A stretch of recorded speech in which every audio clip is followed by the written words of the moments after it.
Hey everybody, so I want to talk about clothes for winter camping. Obviously, everything's going to depend a lot on your context. So if you're car camping, some of the stuff I'm talking about might not matter as much. Same if you're in a cabin or someplace where you can change easily and you're warm and it's no big deal. But I'm going to kind of talk through things as if it's multi-night, your tent camping, if that's a hot tent or a cold tent or no tent, but where conditions are cold. This is also going to be just intensely personal. So testing your stuff is going to be incredibly important. Where I might need 3 layers, you might need 2, you might need 5. I'm going to leave mittens, hats, and boots, socks, so basically feet, head, and hands, until the end, and I'm going to do that a little bit separately. So when we're talking about layering for winter camping, number 1 rule is no cotton. Just skip it. The only place that I'll think about cotton is undies. So a lot of people are no cotton anywhere, period, hard stop. A lot of them are also dudes who are going to say things like, don't change your underwear for the entire trip. That's not a good idea. Just straight up not a good plan. So personally, I will change my underwear night and morning on a trip because that's a good idea. At least once a day. So whatever your routine is, if you're a change your undies once a day kind of person, then pack and plan to change your undies once a day. You might skip one morning when you're just freezing cold and it's not worth it, but be smart. Please. Woolies make great wool underwear that Allie's a big fan of, my wife. Whatever it is, right? If you're somebody who, when you're being active, you want to be wearing spandex, then pack and plan to wear spandex throughout the day when you're moving. Make sure that you're comfy and that you're not changing things drastically just because you're planning on being outside. We're going to wear more clothing, but that doesn't mean you should ignore everything you know about yourself just because I'm telling you something, right? Wear the base layers that make sense for you. Same thing with bras. Considerations being, if you plan to not sleep in it, sports bras suck because they're just a lot of work to wrestle yourself out of. But maybe you're really good at that and that's no problem. Maybe you want to wear something a little bit looser that you're fine sleeping in. Think that through a little bit. And make sure that it's, again, comfy and that you're not making concessions that you wouldn't normally make. So if you're planning on snowshoeing to wherever you're going in rugged terrain, then wear the kind of bra that you want to be wearing for that. One thing that's important with all of that is changing while you're still warm and comfy. So if you want to put on your bomber sports bra for your trek across, when you go to make camp, just have that be something that you change while you're still warm and steamy instead of waiting until you go to get into your sleeping bag at night when you're already a little bit chilled. Okay, I'm getting off track. Those are tips for a different video. So that's your base layer, right? And after that, we're going to want a base layer top and bottom. So I love to put a little bit of effort into this layer and make sure that it's something really comfy. So Cold Proof, COLDPRUF. You know it's going to be a fancy off-brand when they spell stuff weird. They make 100% wool long underwear that are really inexpensive. So like $20-30 for a pair of long underwear. I've only gotten these this year. I've worn them like every other day straight through. I got a second pair and I've pretty much been living in them. But I haven't like multi-season used them. So it could turn out that they wear out kind of quickly. But if you're going for a smart wool or something like that, you're going to be spending over $100 for each layer of base that you want. I love wool next to the skin. I think that's probably the best. But something that's really thin made out of polyester or silk works fine too. You're just going for a really thin layer that's going to be right against your skin. Same thing on the top. So I usually wind up with a polyester layer on the top, but that's because I get sweaty and gross and change that a lot. So I need to bring like a change for evening, change for the morning kind of situation. So I don't own 4, 5, 6 pairs of wool base layer, but I do with polyester because it's cheap. So think that through for yourself. You know you better than me. Sometimes you can find like cast off smart wool. I don't have one out here right now actually, but at Goodwill and places like that, because it's got like a hole in the elbow or something. That won't be as great as a base layer, but it'll be excellent as that second layer, which is where we're going next. So base layer, really thin against your skin. Next layer is going to be really close to the same thing, but something that's got just a little bit more thickness to it. And it's a larger size. So it'll comfortably fit over whatever your base layer is. It might not even actually need to be a full bigger size, but practice. Make sure that these things comfortably layer together. Nothing worse than packing a layer that turns out to be just completely skin tight that you would plan to wear as your second layer. That is a bummer. So I usually use, for my top, I'll use running tops. So stuff I already own, and I already have several of just kicking around. I really like for this layer to be something that doesn't have, pockets or anything. Fine if it's got a short zip, but not a full zip, because that starts to get uncomfortable rubbing underneath, especially if you're carrying a pack or hauling a sled and you've got stuff rubbing. That's just a little too close to my skin for a lot of that. So nothing fancy in that layer, just a secondary piece of material. Wool, polyester, silk, what have you. Same for the bottom layer. Usually this is my ugliest layer on the bottom because women's clothing has a tendency to only it's just funny because I'm wearing men's pants, but women's clothing tends to stop, right? Low rise. If you pack on all low rise bottom layers and then your top layers all come exactly together in the same spot, you're going to have drafts where you don't want them. It's really easy to find super ugly, slightly thicker long underwear that have a stupidly long rise. Shop for these anywhere your grandma shops for clothing. These things come right up to your midsection. That sounds horrible in normal life.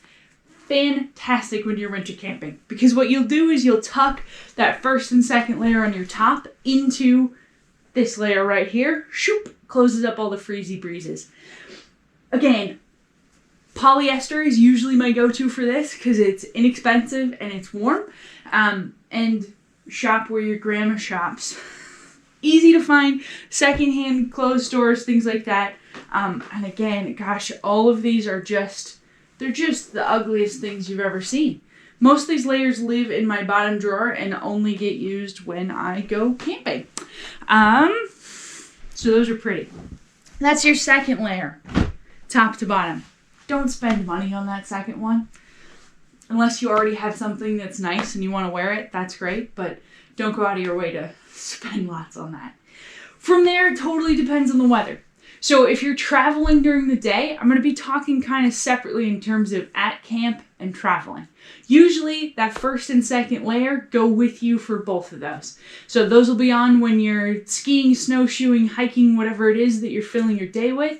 And then when you get to camp and the temperature starts to drop, you'll be doing some switching. But those first two layers are kind of consistent with you. Change them if you get sweaty. But our goal is going to be to not get sweaty. It's to stay as dry as possible. From there, we usually add a puffy layer when we're sitting around. When we're traveling, it's going to be very temperature dependent. So a lot of the time, if I'm skiing or hiking, I'll just have a pair of windproof pants on over that on the bottom. And on the top, I'll have a windproof layer as well. Probably I'll have something that I can change in and out of easily that's a little bit thicker layer. Sometimes I'll bring just like a day-to-day 800 fill down coat that I use a lot just in my daily life. Packs down to almost nothing. So I'll have this with, maybe when I start out in the morning, I'll have it on, but then as soon as I start to feel that I'm getting warm, I'll take that off. Or alternately, I'll take my shell off. But you want something windproof. So that could be the sort of fancy, I go winter camping all the time version of that. Or it could be any windproof thing that you have from a sport that you maybe have played. Do make sure it's got a hood. This one's got it, it's just zipped in. This one's got a hood, obviously. You want to make sure that that shell layer has a hood in case it's snowing or worst case scenario, freezing, raining while you're traveling. That's going to be really, really important that you've got that. So interchangeable extra warm layer that you can put on and take off really easily, and a shell for when you're traveling. On the bottom half, some form of shell pants. Again, when it's a little bit warmer, I'm usually just wearing this. When it's really freezing cold, during the day, if we're doing like lake crossings where the wind's going to be really intense and it's already considerably below zero when we set out, I'll maybe use, these are just Burton snowboard pants that I've had for ever and a half. But something that's more like a snow pant that's got some insulation integrated into it. Instead of these shell pants, I'd just do these. If I know a trip is going to be incredibly cold, I'll probably just leave these behind and only bring something like this. Again, that shell layer, it doesn't have to be something fancy. So this could be more like a jogging pant type of situation. Be a little cautious because these aren't going to be, they're not going to be waterproof at all. So if there's a chance where you're going to have kind of a wet snow or something like that, aim more towards a rain pant type of situation than the sort of jogging pants. I think I got these at Dunham's forever ago for like $15 on a sale shelf. I really like these because they're ginormous, which I'll talk about in just a quick second. But so, shell layer on the bottom, shell layer on the top. That's my moving around. Then I get to camp. Assuming the thermometer's dropping as I'm setting up, I'm probably starting to cool down. That's the time to make sure that I'm dry. So if my base layer's gotten wet, I'm going to change it. Again, do it while you're warm. Not actively sweating, but still warm. Don't wait until you're cold and wet to think about the fact that you're wet. So when you pull into camp, if you're with a group of experienced people, we'll all be mentioning it. Like, oh man, my base layer's wet, I'm going to change. Anybody else? Reminding each other of that as you go. But change early, and then, again, base layer, and then that second layer, and now we want to add something big and puffy. So on the top, this varies with what you've got. So this might be as simple as a polar fleece, especially if it's not too cold. This might work great. It might be a wool layer. So maybe you've got a nice, fancy wool sweater that you wear for work. Beautiful. 100% wool. That'll work fantastic. You're going to cover it, so it's not going to get hurt by anything.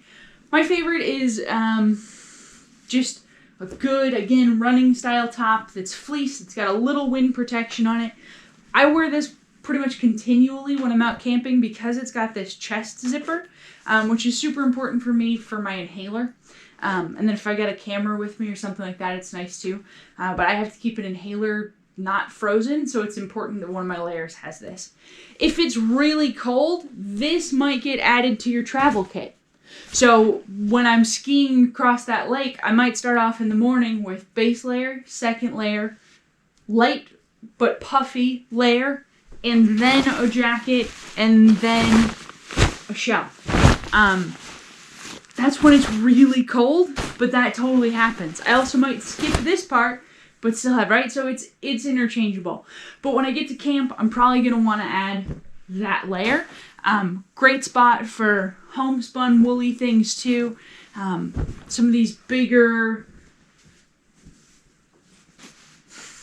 stuff that fashion-wise you probably don't want to wear in the rest of your life works great out there. And the trick here is to make it layerable, because you might only need one of those layers, you might need none of those layers, and you might need 3 of them. So make sure that the clothes you're bringing can stack up. Look through your closet, especially for the bottom, because you may very well find that these are yoga pants, but they're kind of thick yoga pants, and turns out they're smart wool yoga pants, and they're mostly wool with some stretch added. That's an excellent layer to add. Army surplus long underwear. Oh, these are hideous, but they're polyester, they're extremely thick, they're a wonderful puffy layer to add to the bottom. These are running tights again, but they're these really thick thermal running tights. Excellent for that puffy layer on the bottom. And if you're using the insulated snow pants, you might have been using them as sort of an insulation and a traveling piece below. You might add underneath those one of these layers and then put them back on. It's just going to depend on what your situation is, but we're going to want to add a puffy layer to everything. And then generally over the top of that is going to put on your shell. Depends on how cold it gets. So as the thermometer keeps dropping, you may need to add some layers to that too. So I love having a shell pant that's just ridiculously large. So I can put these on over the top of base layer, secondary base layer, puffy layer, these snow pants over the top shell pants. I can do that no problem. So start thinking about clothing that's definitely a size too big for you, that you can't wear in normal life, because we're going to start to get too big as we go. If you're hanging out around a campfire, it can be nice too to think about something that's going to be better with a fire. So these are old, like, I found them at Fleet Farm in the military surplus section. Not our military, but here they are. You can often find like men's old-fashioned dress pants that are 100% wool or something really close to 100% wool. These can be a great alternative to a shell pant. So when it's 20, 30 below, there's not really moisture in the traditional sense. So if you've got all of these layers between you and the outside air, you're not going to be melting anything with your body heat, because your body heat is going to be it's going to be efficiently stopped with all of those puffy layers. Right? There's the meeting in the middle. The cold comes in and the heat goes out, and where that meeting spot is, if you've got a lot of layers on, it's not going to be anywhere near your shell. So because of that, you might not need the waterproof portion, and something like this that's a wool layer might work better. If you've got sparks flying and stuff, it really sucks to put holes in your rain pants or whatever. So considering an option like this, again, I found these for $6. If you go look for wool pants, they're going to be really expensive, but that is a thrift store joy to find old men's trousers.